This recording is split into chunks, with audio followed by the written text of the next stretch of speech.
Dear friends, 100 years ago, when Skarloey and Rheneas first arrived on their railway, they were young and silly. Skarloey was sulky and bouncy. He and Rheneas quarrelled. But they learned sense, and the owner has just given them a lovely 100th birthday. Talyllyn and Dolgoch at Talyllyn are 100 too. How about going to wish them happy many returns? The author.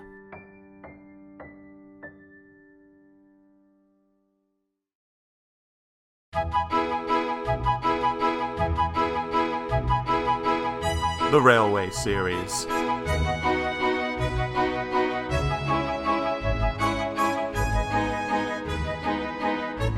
Book 20. Very Old Engines. Story 1. Crosspatch.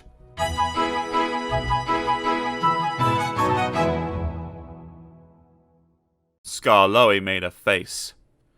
Not again, Nancy, please. Just a teeny polish, she coaxed. You must look nice for your 100th birthday. I am nice. You're just a fusspot. And you're a horrid old crosspatch. Nancy polished him vigorously. Skarloey smiled. Nancy, he said, I really was a crosspatch once. Shall I tell you? Yes, please. Well, come down. I can't tell it properly while you're fussing up there. Just 5 minutes then. No longer. Nancy sat down on a box, and the old engine began. Talyllyn, Dolgoch, Rheneas and I were built together in England. Who, asked Nancy, are Talyllyn and Dolgoch? Talyllyn is my twin. Dolgoch is Rheneas's. Their railway is at Talyllyn in Wales, and they're 100 too. They were green and we were red. Talyllyn and I had 4 wheels then, and no cab. We thought we were wonderful, and walked about how splendid we looked pulling coaches. What about trucks? Asked Nancy. Skarloey chuckled. We had no use for them, he said. I was finished first, and sent away on a ship. I didn't like that. It wobbled dreadfully. At the port, the big railway kept me waiting. They had no cranes to lift me out. It wasn't the fat controller's railway then. He would have managed it much better. What did they do? Asked Nancy. They used the ship's derricks. They nearly turned me upside down, said Skarloey indignantly, and left me hanging while they arranged the truck. You must have looked funny, gurgled Nancy. Yes, and I felt it too. I got crosser and crosser. They fastened me to the truck at last, and an engine took me away. His name was Neil. He was ugly, but kind, and we were soon friends. So you're born for the wee railway, he said. You must have put some order into those trucks. The havers they make, you'd hardly believe. I didn't like the sound of that, but I was too tired to say anything. Plenty of people were waiting when we got there, but they weren't used to engines, and it was dark before I was on my rails.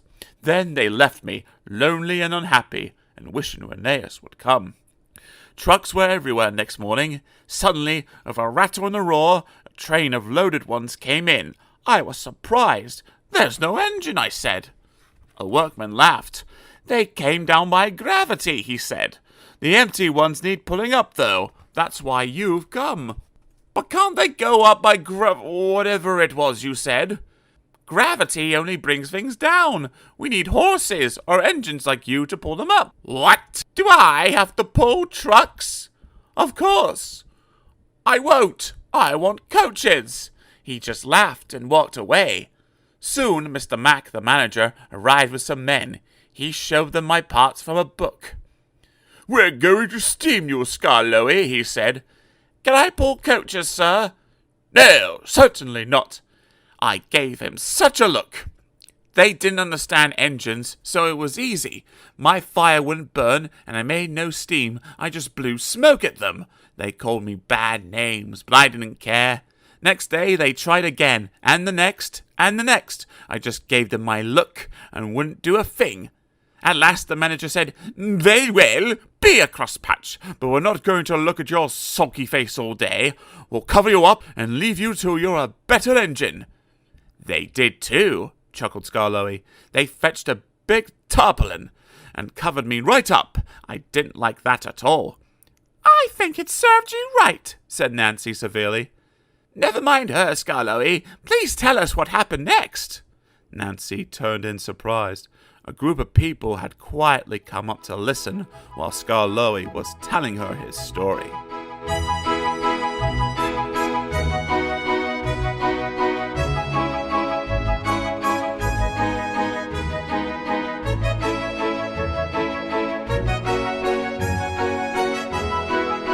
Story 2. Bucking Bronco.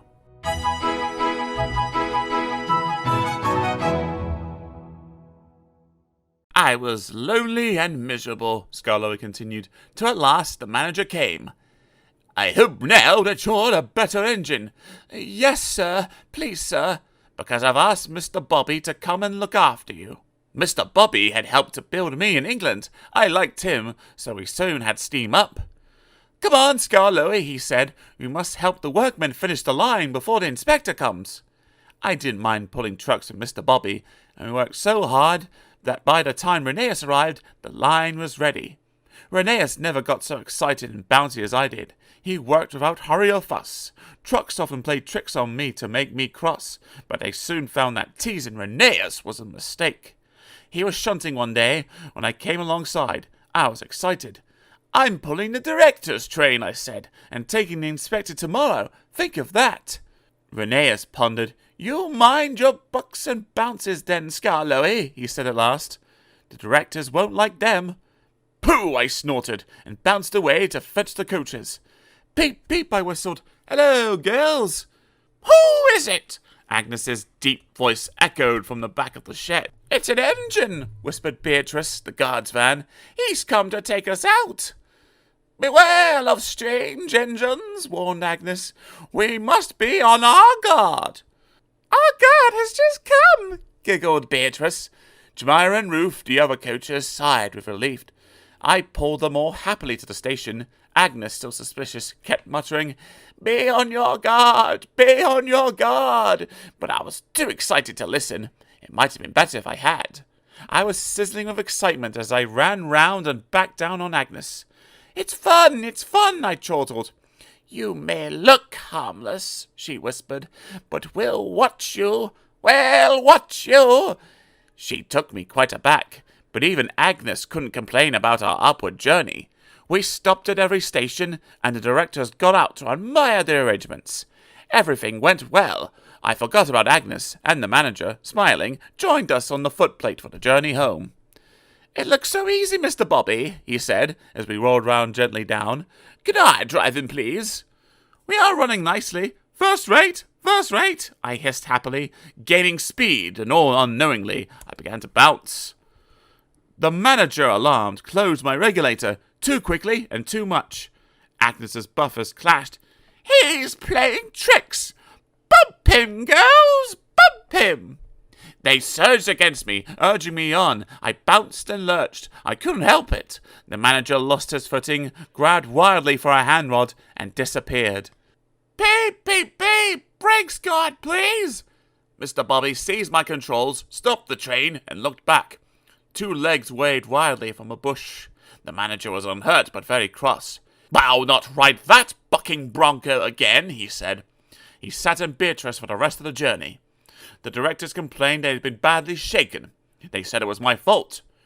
'Rheneas will take the inspector tomorrow,' they ordered. 'You will stay out of sight in the shed.' But late that evening, the manager came. 'I'm sorry, sir. I did try to be good.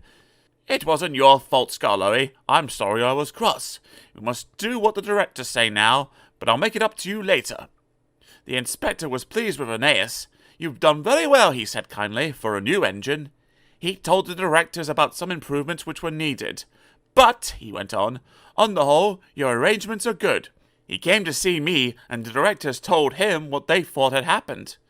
'I think, gentlemen,' he said, 'that you are mistaken. Skarloey should prove to be a useful engine, but he needs another pair of wheels. Take my advice and have them fitted. Then you'll see the difference. Good day.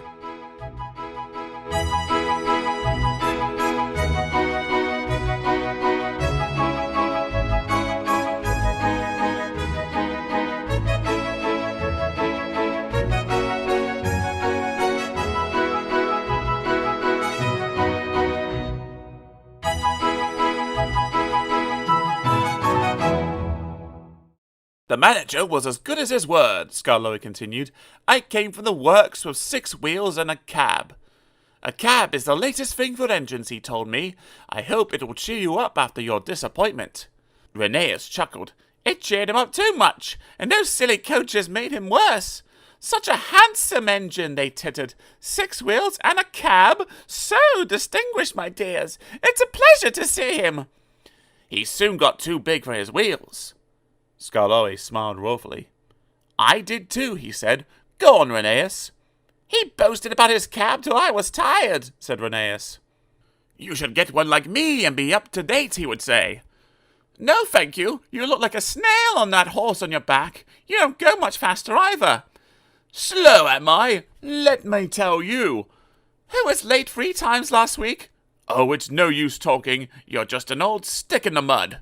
He called me more names and we quarrelled. We ended up back to back, not speaking. It went on for days and days. One dark Monday morning, Skarloey had to take the workman's train to the quarry. It had rained for 3 days. You always pick on me for wet days, he complained. You, said Mr. Bobbie, have to take a cab to keep us dry. Come on. Skarloey slipped and snorted on the damp rails. He began to wonder if cabs were worth it. An hour later, I was warming up when Skarloey's guard came coasting down on an empty truck. He stopped by our shed. There's a landslide beyond the tunnel, he said. Skarloey's run into it. He's stuck. Show him a wheel, Rheneas. Look lively. I'm sorry, Mr. Peter, sir, but that Skarloey's too swanky. He says I'm a stick in the mud. He can jolly well stick in the mud himself. It serves him right. But, went on my driver, there's poor Mr. Bobbie and the quarryman. Does it serve them right too? The guard says the mud's like treacle. Oh dear, I said, that will never do. We must save them before they get sucked in. And off we puffed with 2 trucks and some workmen. Things aren't too bad after all. The men had partly cleared the line and had levered Skarloey back. He was hissing and grumbling dreadfully, but we didn't listen to him. We cleared the rest of the line, and I pushed Skarloey out of the way before taking the quarryman to work. Mr. Bobbie cleaned and oiled his wheels in motion so that when I returned with the coaches, I could help them back to the shed. I'm sorry I was swanky, he said at last. Thank you for helping me. Not at all, I said, but I was still cross. Then Skarloey began to laugh. I'm the stick in the mud after all, he gurgled helplessly. Not you. I laughed too. I couldn't help it. He looked so funny. We were laughing when the cleaners came. We were still laughing when they left. Poor engines, they said, tapping their foreheads. But we weren't mad. We learned sense, and we've been firm friends ever since. It was nearly dark. The listeners stirred and stretched. Thank you, Skarloey and Rheneas, they said. Now you've told us about the old days, we can give you both a splendid birthday next week.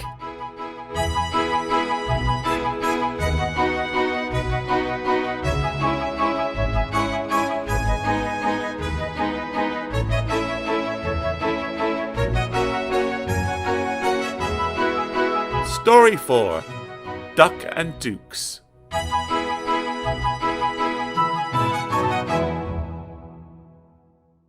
But I keep telling you, said Duck, there are no dukes. They were fine and stately, but they've all been scrapped. Peter Sam goggled in horror. This is dreadful, he wailed. The Finn controller said, the owner said, the Duke said he was coming to our centenary to open our extension round the lake. And now he's scrapped, and Skarloey and Rheneas' birthday will be spoiled. Oh dear, oh dear. He bustled away with his empty coaches to tell his bad news. I think, said Skarloey, the Duck was pulling your wheels. No, Skarloey, he was quite serious. He always jokes like that, chuckled Skarloey, but But no one agreed, and they argued so loudly that the Fin Controller came to stop the noise. They told him about Duck, but he paid no attention. "I ain't no time for this nonsense now," he snapped. "There's a change in tomorrow's work. Skarloey, you will meet the Duke at 11 instead of 10:30, and he hurried away. "If there is a Duke," said Duncan, but they were all too tired to argue any more. They spent a gloomy night, but cheered up next morning when the cleaners greeted the birthday engines with an all-metal band. Drivers and firemen joined in, and even the Fin Controller banged a metal plate as loudly as anyone. The engines punctuated the music with their whistles. The owner laughed and held his ears. Presently, he looked at his watch. "That's enough," he ordered. So Rusty, Sir Handel, and Duncan went at once to find their coaches. Visitors crowded the big station. They wanted to go to places along the line to watch the celebrations. Peter, Sam, and Rheneas had carefully practiced their parts. Passengers in Agnes, Ruth, Lucy, Jemima, and Beatrice all wore clothes of 1865. Rheneas had to pull them behind Peter Sam's television train, not too close and not too far away, so that the cameramen could take their pictures. Visitors waved as they went by, and at last they reached the special sidings near the extension, where they settled down to wait. "Listen," said Peter Sam at last. "Here's Skarloey! They're cheering him!" "Good," answered Rheneas. "Perhaps that'll make up for his disappointment over the Duke." Skarloey wasn't disappointed at all. "I brought the Duke! I brought the Duke! I brought the Duke! I brought the Duke!" he puffed, and triumphantly came to a stand between the two trains. A distinguished-looking man stepped out, climbed to Skarloey's footplate, and drove him on the new line round the lake and back again. Then, standing on Skarloey's front buffer beam, he said, "Ladies, gentlemen, and engines, I have pleasure in declaring your lovely lakeside loop line now open." Peter Sam could bear it no longer. "Excuse me, Sir Duke," he burst out. "Are you real?" There was shocked silence. The Duke smiled. "Skarloey said you've been listening to Duck," he answered. "Duck thinks Dukes are Great Western engines, but Dukes are really people. I am happy to assure you, Peter Sam, that I am a real-life Duke."